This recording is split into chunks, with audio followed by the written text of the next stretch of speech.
मोर मरमोर गुवाहाटीबासी rise आपना लोकाक मोय मोर आंतरिक नमस्कार जनाइछु। असम के राज्यपाल लक्ष्मण प्रसाद आचार्य जी, यहाँ के लोकप्रिय मुख्यमंत्री हेमंत बिस्वा शर्मा जी, केंद्रीय मंत्रिमंडल में मेरे साथी सर्बानंद सोनोवाल जी, उपस्थित राज्य के सभी मंत्रीगण, जनप्रतिनिधिगण, देश भर से टेक्नोलॉजी के माध्यम से इस कार्यक्रम से जुड़े हमारे सभी अन्नदाता साथी, टी गार्डन में काम करने वाले मेरे भाई बहन, और मैं देख रहा हूं कि काफी सीनियर हमारे सभी मुख्यमंत्री जी भी आज हमारे साथ इस कार्यक्रम में देश के कोने कोने में से जुड़े हुए हैं। मेरा सबको नमस्कार। भाइयों बहनों, आज मुझे नवरात्रि के पहले मां कामाख्या की इस पावन भूमि पर आप सभी के दर्शन करने का सौभाग्य मिला है।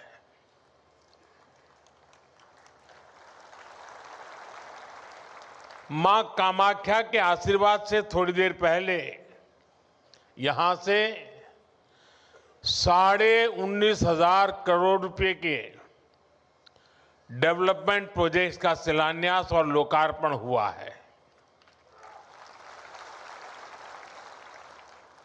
असम को ऊर्जा क्षेत्र में आत्मनिर्भर बनाने वाले प्रोजेक्ट से लेकर असम आने वाले लोगों की सुविधा के लिए जो काम हुए हैं, ढेर सारे प्रोजेक्ट्स आज असम को मिले हैं। आज देश के किसानों और असम में टी गार्डन में काम करने वाले साथियों के लिए भी बहुत बड़ा दिन है।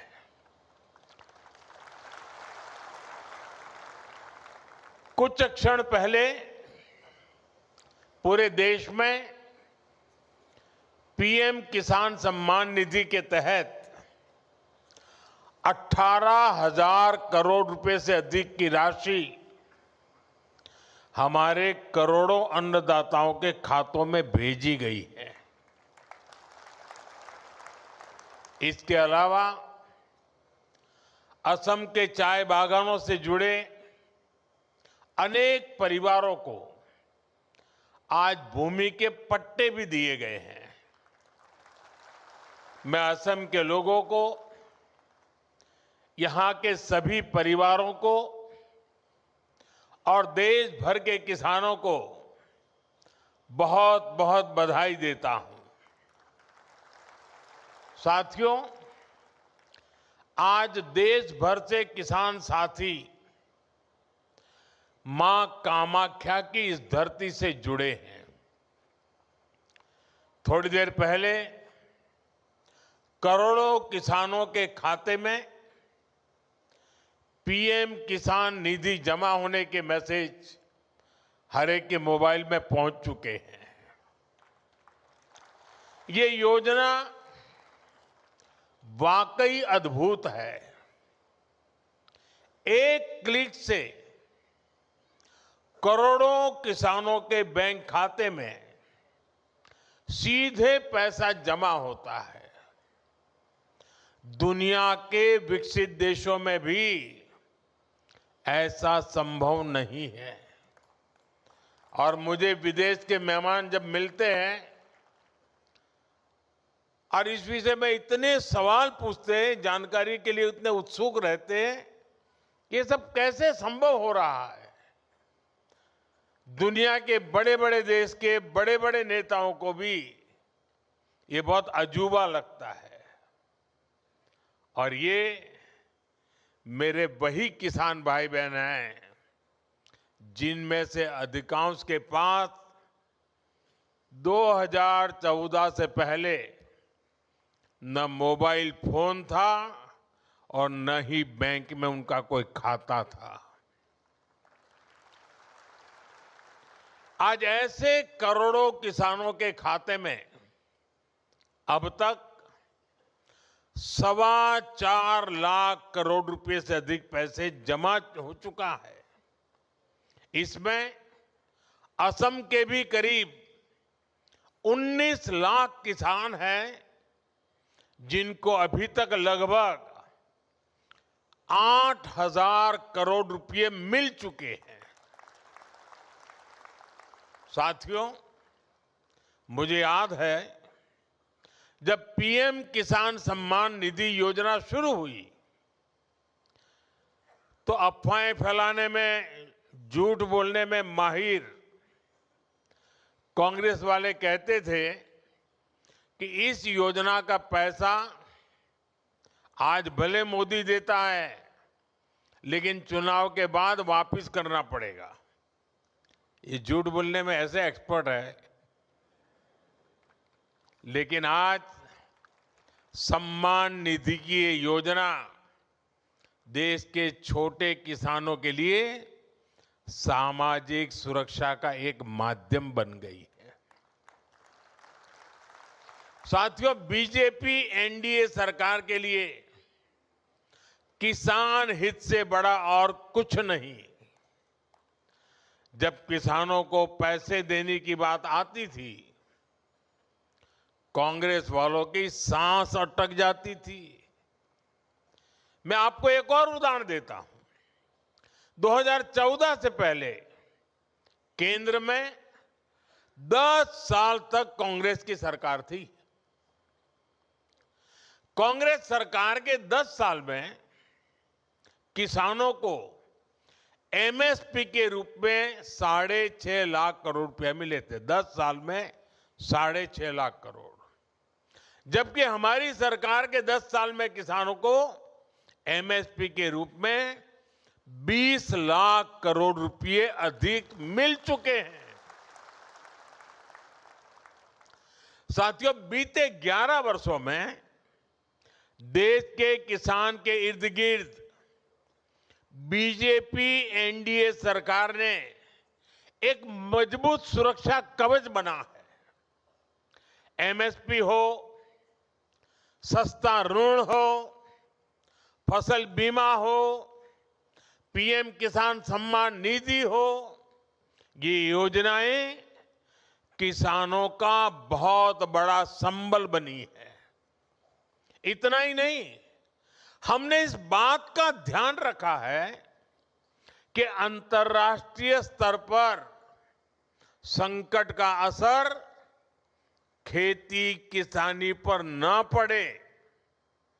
अब जैसे कोरोना और उसके बाद जो युद्ध हुए हैं, उसके कारण अंतर्राष्ट्रीय बाजार में खाद की कीमतें कई गुना बढ़ गई थी। विदेशी बाजारों में खाद मिलनी भी मुश्किल हो गई थी।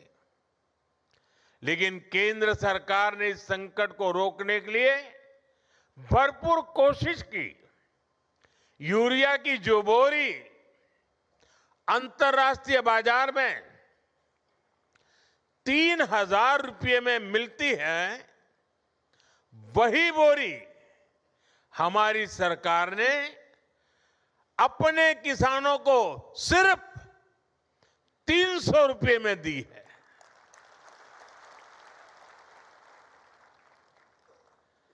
इस पर सरकार ने अपने खजाने से 12 लाख करोड़ रुपए से अधिक खर्च किए हैं ताकि मेरे किसानों पर बोझ न पड़े। ये बोझ सरकार अपने कंधों पर उठा रही है। साथियों, बीते दशक में भाजपा एनडीए सरकार ने एक और बहुत बड़ा काम आत्मनिर्भरता को लेकर किया है। हमने कृषि को बाहरी संकटों से बचाने के लिए आत्मनिर्भरता को प्रोत्साहन दिया है।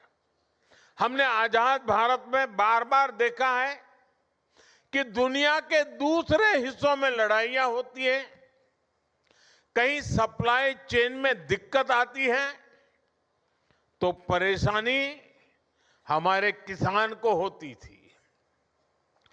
कभी खाद महंगी हो जाती थी, कभी डीजल और ऊर्जा की कीमत बढ़ जाती है, क्योंकि दशकों तक कांग्रेस पार्टी ने देश को दूसरे देशों पर निर्भर रखा। इससे खेती की लागत भी बढ़ जाती थी। साथियों, किसानों की खेती नई तकनीक से जुड़े, उन्हें सिंचाई के नए तरीकों से जोड़ा जाए और फसलों को भी लाभ मिले, इस मंशा से हमारी सरकार ने पर ड्रॉप मोर क्रॉप की नीति बनाई। ड्रिप और स्प्रिंकलर जैसी माइक्रो इरिगेशन टेक्निकों को किसानों तक पहुंचाया। इससे सिंचाई भी बेहतर हुई और लागत भी कम हो गई। आज सरकार आपके खेतों को सोलर पंप से जोड़ने के लिए काम कर रही है और हमारी कोशिश है कि डीजल पर आपका खर्च कम से कम हो। केंद्र ने जो कुसुम योजना बनाई है वो इसीलिए है। आज बहुत सारे किसान न सिर्फ सोलर पंप लगाकर सिंचाई कर रहे हैं, बल्कि उससे बिजली बनाकर पैसे भी कमा पा रहे हैं। और तो इसलिए मैं कहता हूं, अन्नदाता ऊर्जादाता बने। साथियों, हमारा निरंतर प्रयास है कि खाद और कीटनाशकों पर किसानों की निर्भरता भी कम हो। कांग्रेस की गलत नीतियों के कारण देश के 5 बड़े खाद कारखाने बंद हो गए थे। हमने उन खाद कारखानों को फिर से शुरू करवाया।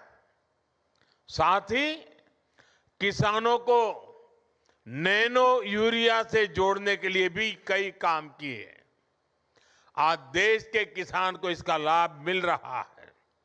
अब बीजेपी एनडीए सरकार देश के किसानों को प्राकृतिक खेती के लिए प्रोत्साहन दे रही है।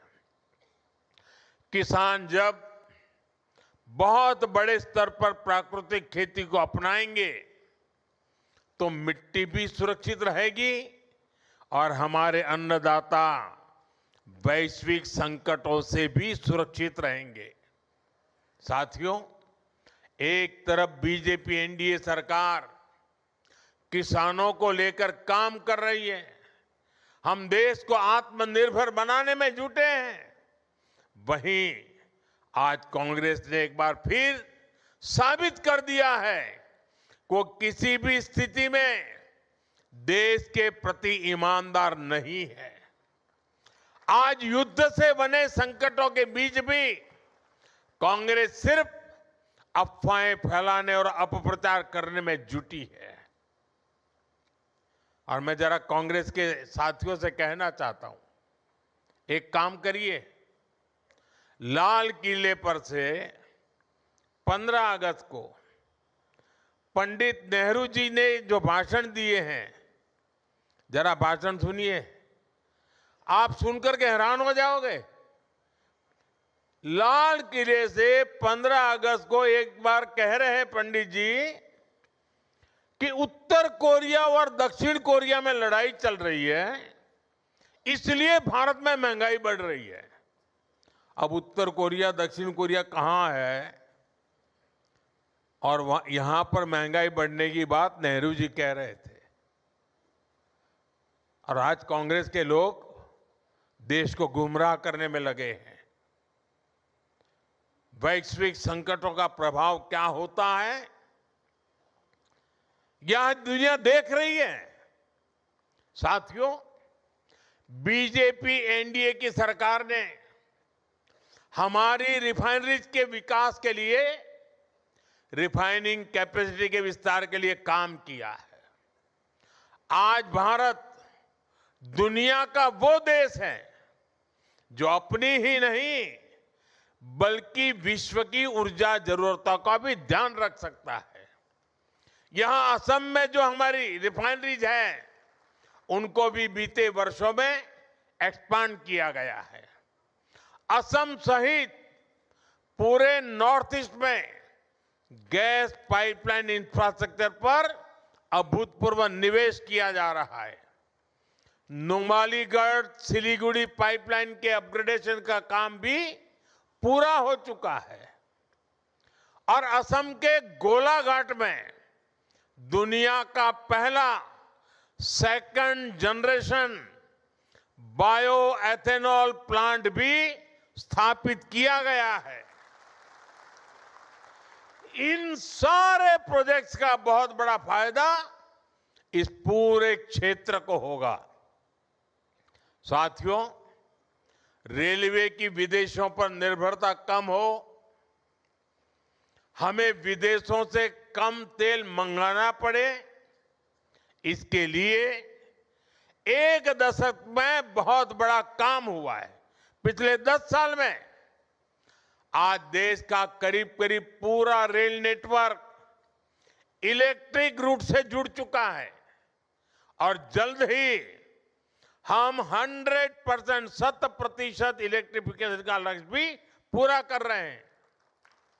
इस इलेक्ट्रिफिकेशन के कारण देश में करीब करीब 250 करोड़ लीटर डीजल की बचत हो रही है। असम में भी रेलवे नेटवर्क का तेजी से बिजलीकरण हो रहा है। आज भी यहां रेलवे के बिजलीकरण से जुड़े प्रोजेक्ट का लोकार्पण और शिलान्यास हुआ है।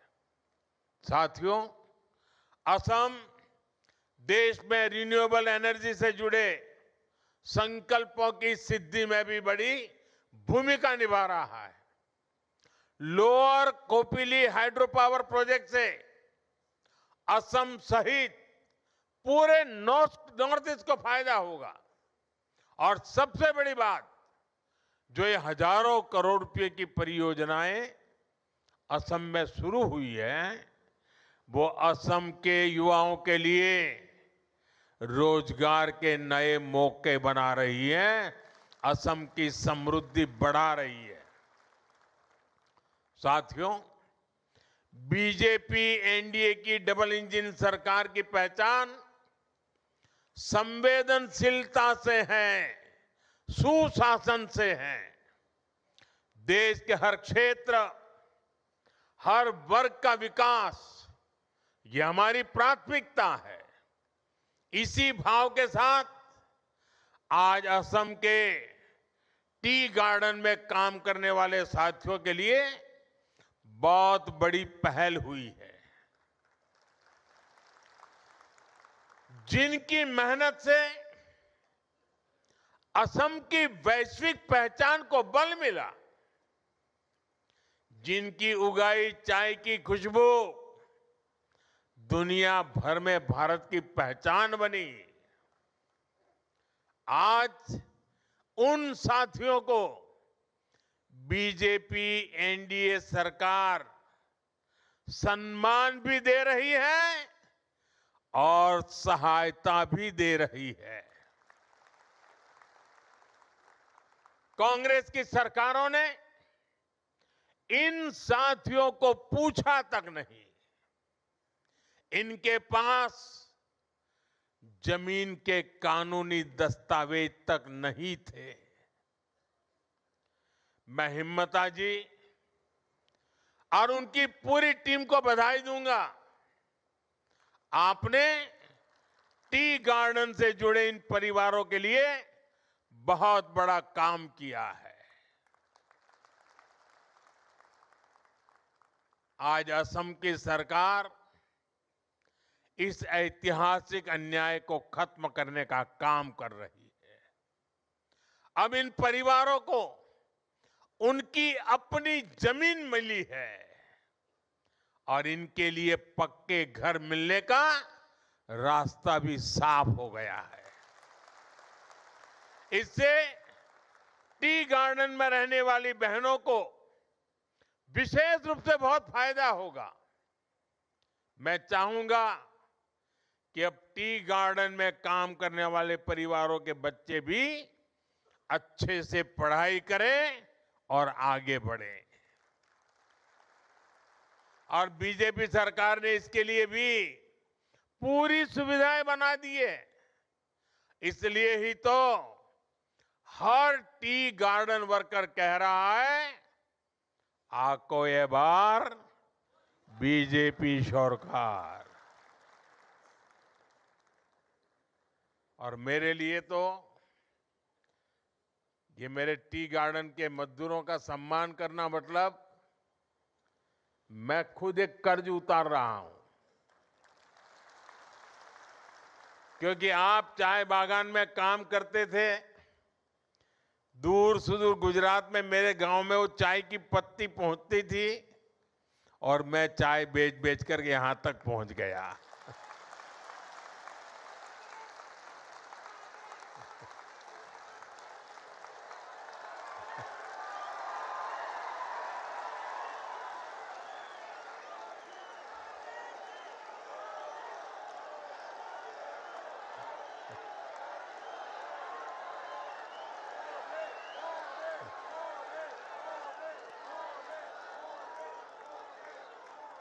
अब मुझे बताइए, ये टी गार्डन वालों के आशीर्वाद नहीं होते तो मैं यहां पहुंचता क्या? ये टी गार्डन वालों की टी मेरे यहां पहुंची और मैं आज आपके बीच पहुंचा। और देखिए मां कामाख्या की कैसी कृपा है कि मुझे आज मेरे टी गार्डन के भाइयों का कर्ज उतारने का मौका मां कामाख्या देवी ने मुझे दिया।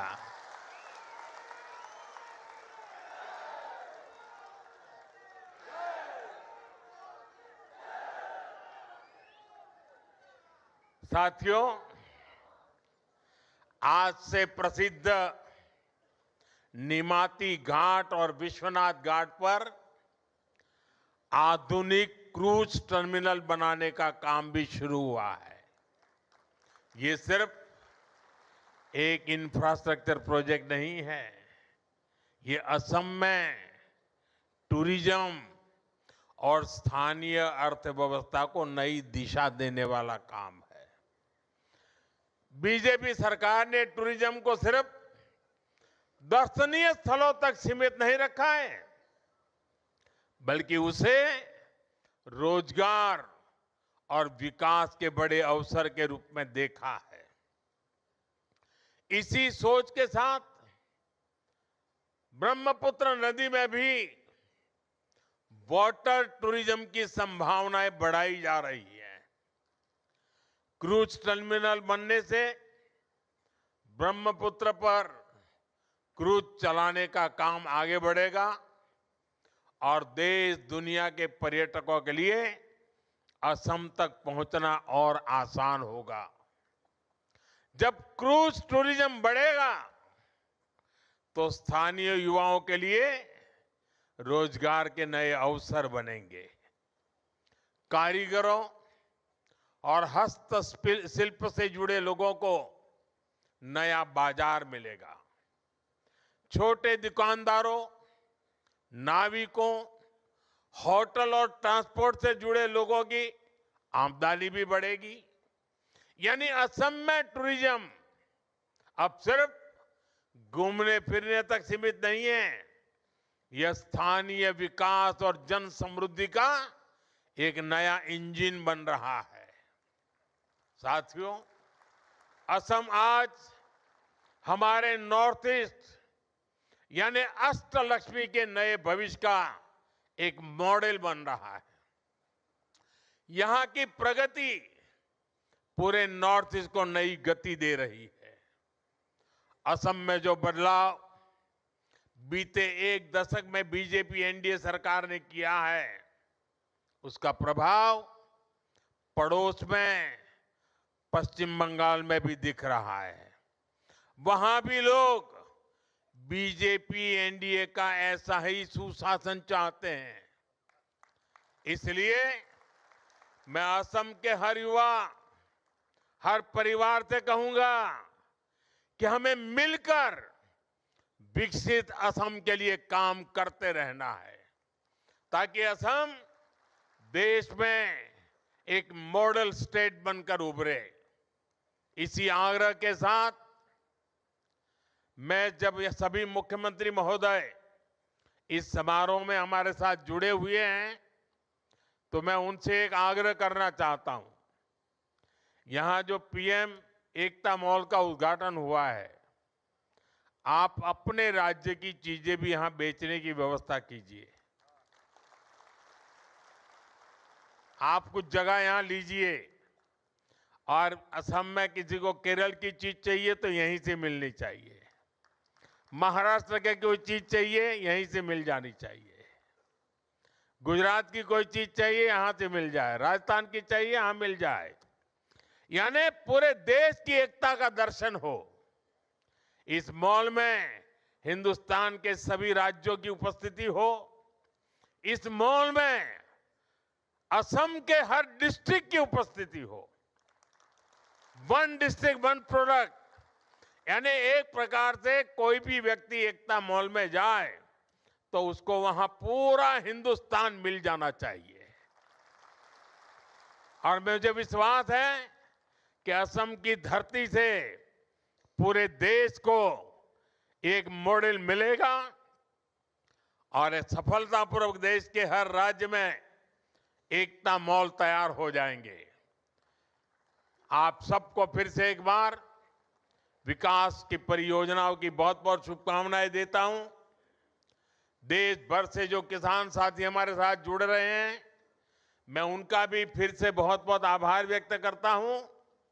और मैं मां कामाख्या से प्रार्थना करता हूं कि कुछ ही दिनों के बाद जब नवरात्रि का प्रारंभ हो रहा है, मां कामाख्या की कृपा सभी देशवासियों पर बनी रहे और हम सारे संकटों को पार करते हुए नए विश्वास, नए सामर्थ्य के साथ आगे बढ़े।